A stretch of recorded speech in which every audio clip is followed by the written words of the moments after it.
Bem-vindo ao programa Hora do Estudo Bíblico, com o doutor e professor Lehmann Strauss. Este estudo é o resultado do tempo pessoal com o Senhor, da experiência de ministério pastoral e das conferências bíblicas do Dr. Lehmann Strauss, que nos instrui e encoraja com o ensino da Palavra de Deus. Agora com você, Hora do Estudo Bíblico, na apresentação de Aurélio Campos. Muito obrigado por sintonizar o programa A Hora de Estudo Bíblico. Antes de iniciar nosso estudo de hoje, gostaria de agradecer suas orações e ofertas. Nestas últimas semanas, suas cartas têm sido uma fonte de grande ânimo para mim e eu quero agradecer por isso. Muito obrigado. Agora vamos orar. Querido Pai, em nome do Senhor Jesus Cristo, nós chegamos a Ti com um coração grato pelo privilégio de conhecer o Salvador, aquele que morreu na cruz por nós. Também queremos agradecer porque podemos estudar a Tua Santa Palavra, a Bíblia. Pedimos que o Senhor ministre a todos que estão ouvindo o programa agora. E lembramos especialmente dos idosos, daqueles que estão deprimidos e enfermos. Pai, supra as suas necessidades físicas, emocionais e espirituais. Conforte os seus corações. Senhor, oramos também por aqueles que se sentem sozinhos e precisam da força das Escrituras e do Espírito Santo. Alivia o seu fardo. Te agradecemos por mais este dia, que possamos viver para a Tua honra e glória. Oramos no precioso nome de Jesus. Amém. No programa anterior, começamos a estudar a necessidade de Jesus morrer na cruz. Isso é algo muito importante compreender para podermos então começar com o estudo sobre as 7 últimas palavras que o Senhor pronunciou na cruz. Por que foi importante ou imperativo Cristo morrer na cruz? No programa anterior, dissemos que era necessário que Jesus morresse para que o homem pudesse se reconciliar com Deus. Mas também era necessário Cristo morrer porque o pecador necessitava de paz, paz com Deus. A ausência de paz entre Deus e o pecador é resultado do pecado não perdoado. Não pode haver paz a menos que o pecado seja perdoado. O perdão é um requisito necessário para que haja paz entre Deus e o homem. A inimizade entre Deus e o homem é por causa da mente carnal do homem. Romanos 8:7 diz: porquanto a inclinação da carne é inimizade contra Deus, pois não é sujeita à lei de Deus, nem em verdade o pode ser. A razão disto é o pecado, que cria desarmonia com Deus, e se o pecado não é perdoado, a separação entre Deus e o homem continua. A maior descoberta que o pecador pode fazer, se quiser ter paz perfeita, é encontrar um caminho para estar em harmonia com Deus. Agora, querido amigo, não pense que você ou eu podemos fazer as pazes com Deus através do nosso próprio esforço. Vamos ver a palavra de Deus. Estude cuidadosamente as seguintes palavras escritas em Colossenses, capítulo 1, versículo 19. Porque foi do agrado do Pai que toda a plenitude nele habitasse, e que, havendo por ele feito a paz pelo sangue da sua cruz, por meio dele reconciliasse consigo mesmo todas as coisas, tanto as que estão na terra como as que estão nos céus. Você consegue entender isso? Feito a paz pelo sangue da sua cruz. A plenitude divina estava no Deus homem, para ele fazer a paz pelo sangue da sua cruz. Romanos 5:1 diz: tendo sido, pois, justificados pela fé, temos paz com Deus, por nosso Senhor Jesus Cristo. A alma que confia na morte de Cristo para o seu perdão terá paz com Deus. Alguns anos atrás, ouvi o sermão de um evangelista que concluiu a mensagem convidando aqueles que não eram salvos com base nisso. Ele disse: se você está aqui nesta noite e não é salvo, faça as pazes com Deus. Agora, meu amigo, é impossível um pecador fazer as pazes com Deus? Você não saberia como fazer as pazes com Deus, nem tampouco eu. Colossenses 1:20 diz: feito a paz pelo sangue da sua cruz. Era necessário Cristo morrer, não apenas para o pecador ter paz, mas para purificar o pecador. A ausência de pureza no pecador é o resultado do pecado não perdoado e do seu afastamento de Deus. Até aqui tentei mostrar que a morte de Jesus foi a morte de Deus homem, e que Cristo concedeu a paz e o perdão para os pecadores, não pelo que ele disse, mas por seu sacrifício substitutivo, não por qualquer expressão verbal, mas por sua morte vicária. Mas, amigo, Simplesmente o perdão e paz nos deixaria incompletos. Ao dizer isso, não quero subestimar o perdão que Deus tornou possível. Simplesmente quero acrescentar que a morte de Cristo é mais profunda, vai além do perdão e da paz. Ela concede ao pecador que crê uma consciência interior, uma clara percepção de que ele não é mais uma ofensa a Deus. Hebreus 9,14 diz: quanto mais o sangue de Cristo, que pelo Espírito Eterno se ofereceu a si mesmo, imaculado a Deus, purificará as vossas consciências das obras mortas, para servirdes ao Deus vivo. O pecador que crê e recebe o perdão e a paz também recebe uma consciência pura, algo que não possuía antes de ser salvo. Aquele que não é salvo tem uma consciência apurada em relação ao impuro, em vez do que é puro, enquanto que aquele que é salvo tem uma consciência mais apurada para o que é puro em vez do impuro. Em vez de uma consciência impura, o Filho de Deus agora conhece a diferença entre a consciência suja e que foi limpa, e os desejos são para aquele que o libertou. O que causou essa mudança? Bom, certamente não foi a lei de Deus, mas o amor de Deus. Romanos 5,8 diz: mas Deus prova o seu amor para conosco em que Cristo morreu por nós, sendo nós ainda pecadores. Sim, era necessário Jesus morrer para que tivéssemos o perdão, a paz e também pureza. Entretanto, também foi necessário que Jesus morresse para o pecador ter poder. O cristão tem perdão, paz e pureza, mas não está imune às tentações no pensamento, na fala e na ação. Para viver em vitória sobre o pecado, precisamos de poder. Ser cristão não nos afasta da possibilidade de pecar. Agora, os ensinamentos de Jesus quanto ao certo e errado são o que há de melhor, mas seus ensinamentos apenas não vão facilitar nenhum de nós a triunfar sobre o pecado. Lembre-se do que o apóstolo Paulo disse: porque eu sei que em mim, isto é, na minha carne, não habita bem algum, e com efeito o querer está em mim, mas não consigo realizar o bem, porque não faço o bem que quero, mas o mal que não quero, esse faço. Ora, se eu faço o que não quero, já o não faço eu, mas o pecado que habita em mim. Acho então esta lei em mim, que quando quero fazer o bem, o mal está comigo. Romanos 7, versículos 18 a 21. Veja, estamos constantemente em conflito e às vezes nos inclinamos para o errado. E isso apesar do fato das palavras de Cristo estarem conosco. Estudamos seus preceitos, mas eles não nos fornecem o poder necessário para obedecê-los.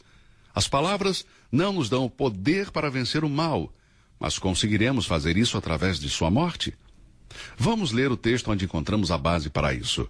1 Coríntios, capítulo 1, versículo 18. Porque a palavra da cruz é loucura para os que perecem, mas para nós que somos salvos é o poder de Deus.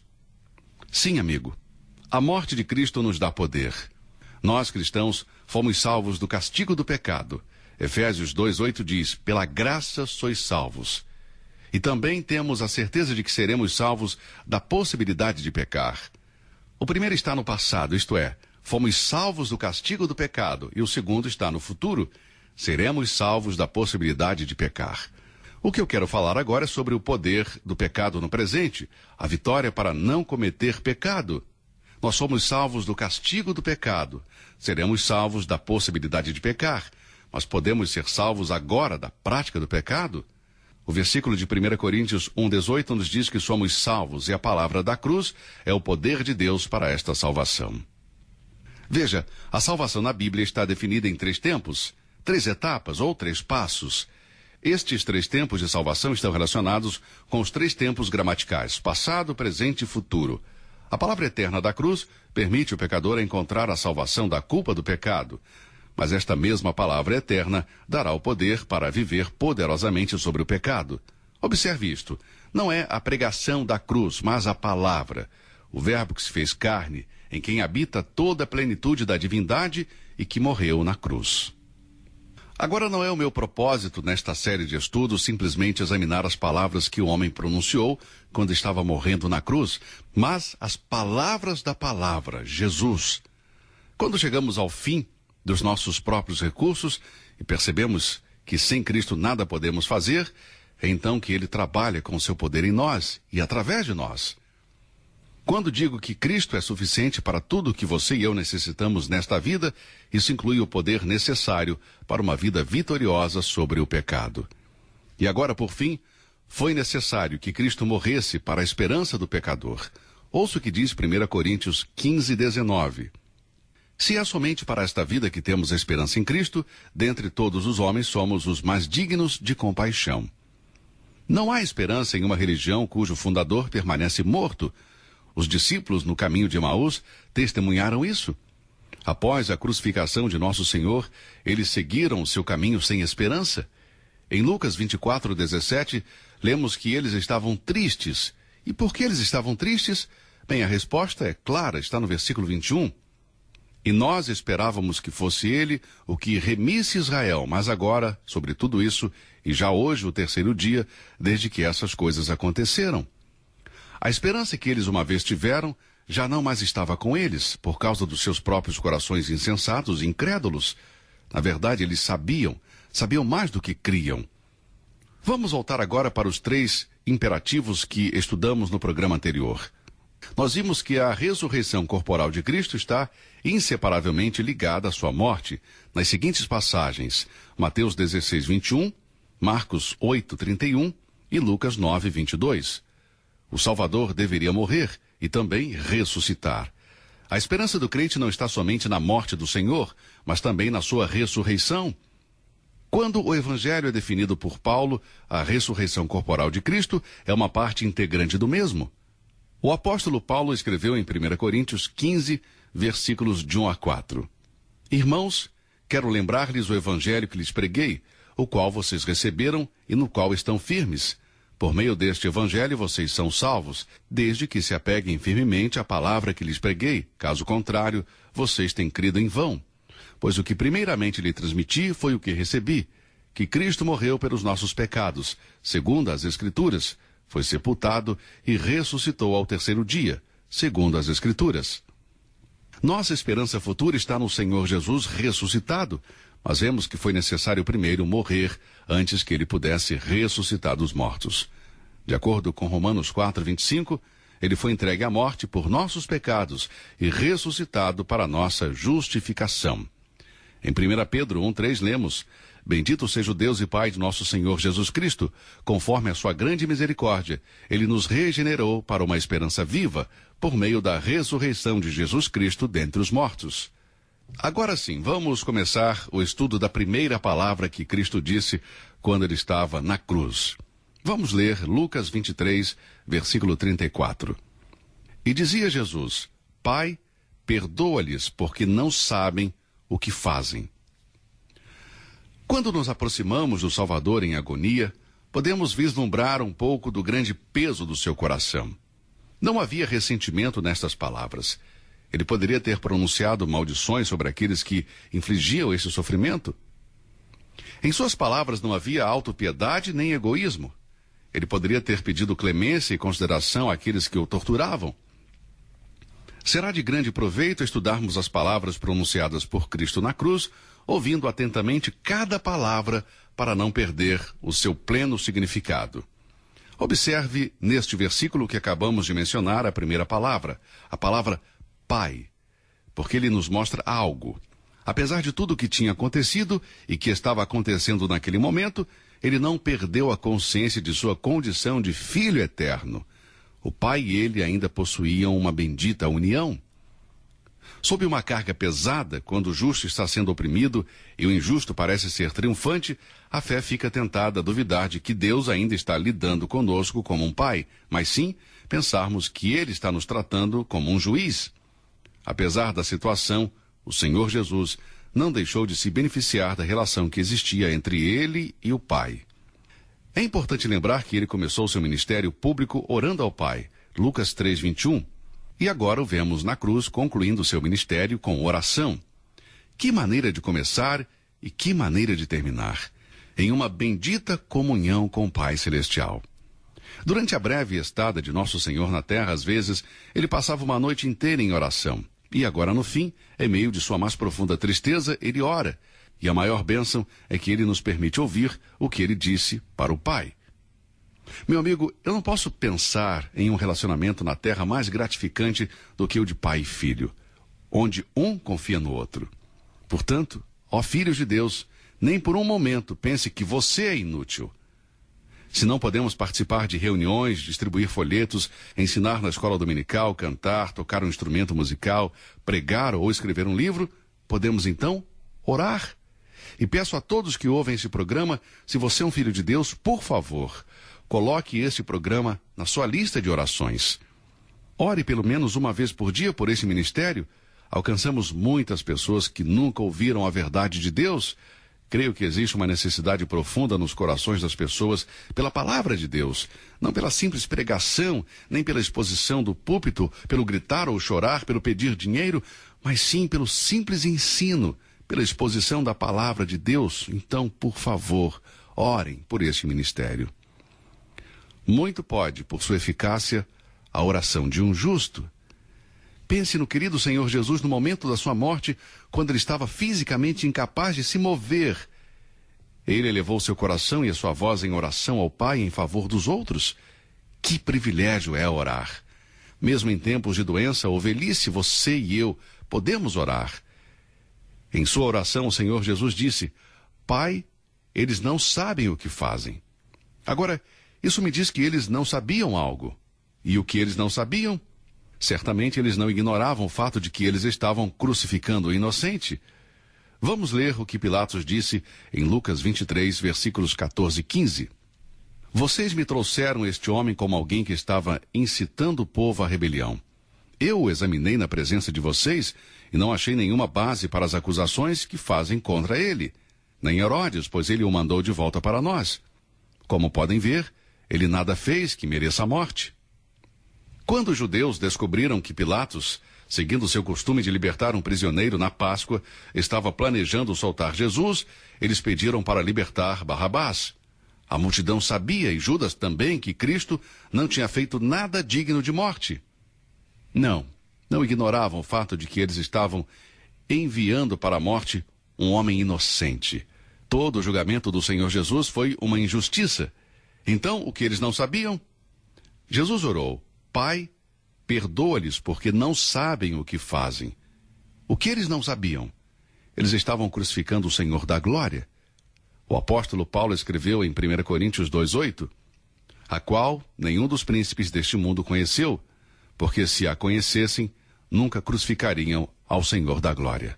Após a crucificação, Pedro disse em Atos 3:17, e agora, irmãos, eu sei que o fizestes por ignorância, como também os vossos príncipes.